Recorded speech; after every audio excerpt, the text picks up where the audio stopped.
To the point. ഞാനൊരു കാര്യം പറഞ്ഞുതരാം. ഇനി അൻവിനും അൻവിന്റെ കൂട്ടാളികൾക്കും വേണ്ടിയിട്ടാണ് ഈ വീഡിയോ പുട്ട് ഔട്ട് ചെയ്യുന്നത്.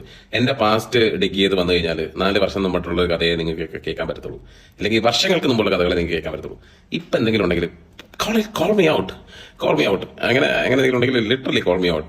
Like to be very honest, I also call myself out. നിങ്ങൾക്ക് കഴിഞ്ഞ ആഴ്ചയോ 2 മാസമോ 3 മാസമോ മുമ്പുള്ള കഥകളോ എന്തെങ്കിലും ഉണ്ടെങ്കിൽ കോൾ മീ ഔട്ട്.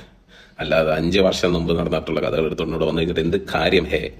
പക്ഷേ കമ്മിങ് ടു ദ പോയിന്റ്, അൻവിന്റെ സെക്കൻഡ് പാർട്ട് നമ്മൾ അടുത്ത ഫ്രൈഡേ പുട്ട് ഔട്ട് ചെയ്യുന്നുണ്ട്. ആ സമയത്ത് അൻവിന്റെ UK ബിസിനസ് നിലനിൽക്കത്തില്ലയോ എന്നുള്ളത് നമുക്ക് കണ്ടു കാണാം. സ്നേഹം പറയട്ടെ.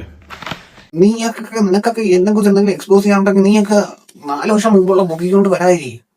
4 വർഷം മുമ്പുള്ള പൊക്കിക്കൊണ്ട് വരാതിരി. ഇപ്പൊ 1, 2, 3 മാസം മുമ്പുള്ള അവന്റെ അപ്പത്തോട്ട് തിരക്കണ്ട ചിലപ്പോൾ ഞാൻ മുഞ്ചിത്തു.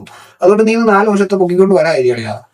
നീ 1, 2, 3 മാസം മുമ്പ് ഞാൻ എന്തെങ്കിലും ചേട്ടനെങ്കിൽ പറഞ്ഞ പൊക്കിക്കൊണ്ട് കാണിച്ചത് അൻവിനെ എന്നാണ് ട്രാക്ക് പറയുന്നത്. കാരണം ചിലപ്പോൾ 3 മാസത്തിന് അപ്പത്തോട്ട് പോയി കഴിഞ്ഞാൽ ചിലപ്പോൾ ആളിയനും എക്സ്പോസ് ആവും.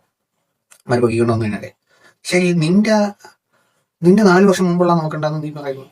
പിന്നെ 2017 ഫാം ഹൗസ് വാങ്ങിച്ച്.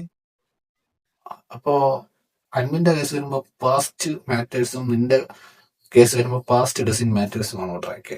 അതെന്ത് സംസാരമാണ്? ഒരു ബാലഡും അങ്ങോട്ടും ഇങ്ങോട്ടും വേണ്ടേ?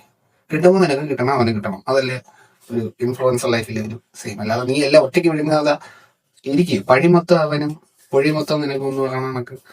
അതെന്തൊരു പരിപാടി? കിട്ടുമ്പോൾ നിനക്ക് അവന് ഒരുമിച്ച് കിട്ടണം. നിന്റെ പാസ്റ്റ് ഡസൻ മാറ്റേഴ്സ്, അവന്റെ പാസ്റ്റ് മാറ്റേഴ്സോ? അത് കൊള്ളാലോ, നല്ല പരിപാടിയാണല്ലോ. അവൻ ഗൗരി ലക്ഷ്മിയുടെ തടയിൽ നടിച്ച് തേച്ചു ടോർച്ചർ കേസിൽ അങ്ങോട്ടും ഇങ്ങോട്ടും വിധി വരാനിരിക്കുന്നേ. അവൻ പ്രതിയാണോ വാദിയാണോ എന്താണെന്ന് പോലും അറിയത്തില്ല. അതുകൊണ്ട് അവന്റെ പാസ്റ്റ് മാറ്റേഴ്സ് അല്ല. അത് 2021 നടന്നതാണ്. 4 വർഷം മുമ്പ് അല്ലെങ്കിൽ 5 വർഷം മുമ്പ് നടന്നതാണ്. അത് പൊക്കിക്കൊണ്ടല്ലേ 3 മാസം മുമ്പല്ലോ, അല്ലെങ്കിൽ 3 മാസത്തിനകത്ത് വല്ലതും കിട്ടുവാണെങ്കിൽ നിങ്ങൾ എന്നെ പറഞ്ഞ കേൾക്കുക. അതാണ് ഡോക്ടർ ട്രൈക്ക് പറയുന്നത്. പക്ഷെ അൻവിന്റെ കേസ് ആകുമ്പോൾ 2017 ഫാം ഹൗസ് ആ ചാരാടുന്ന വണ്ടിയിലുണ്ട്. മറ്റേ നിലമ്പൂർ എന്നുള്ള പെങ്കൊച്ചിനായിട്ട് പണ്ട് UK വന്നത് എന്തിനങ്ങനെ കാണിച്ചു. ആ പെങ്കൊച്ചിന് എന്തൊരു ഓഫ് കൊണ്ട് ചെയ്യേണ്ടി വന്നു. അതേ പരിപാടി. നിനക്ക് പാസ്റ്റ് മാറ്റേഴ്സ് അല്ല, അൻവിന് പാസ്റ്റ് മാറ്റേഴ്സ്. അപ്പൊ നിങ്ങൾ രണ്ടുപേർക്ക് മാറ്റേഴ്സ് ആയാലും എനിക്കൊരു മാറ്റമില്ല. എനിക്ക് ഇങ്ങനെ നടന്ന് ഇങ്ങോട്ടും തുള്ളി ചലിച്ച് കളിക്കുമ്പോൾ നമ്മൾ ഇതേപോലെ എടുത്തിട്ട് നമ്മൾ കണ്ടു നടക്കും. ഞാൻ പറഞ്ഞില്ല, നീ 3 നേട്ടം, ഞാൻ 4 നേട്ടം. അണ്ണൻ വന്ന് മുൻകൂർ ജാമ്യം എടുത്തിട്ട് ഞാനത് പുട്ട് ഔട്ട് ചെയ്യും, അവർ എന്നെ കോൾ ഔട്ട് ചെയ്യും. സ്നേഹം പറിക്കട്ടെ, സ്നേഹം മാത്രം പറിക്കട്ടെ. ഇതിങ്ങനെ ഒരു നാഴിക്ക് 40 വട്ടം പറയും. കാൾ ഔട്ട്, പുട്ട് ഔട്ട്, സ്നേഹം പറിക്കട്ടെ, സ്നേഹം മാത്രം പറിക്കട്ടെ.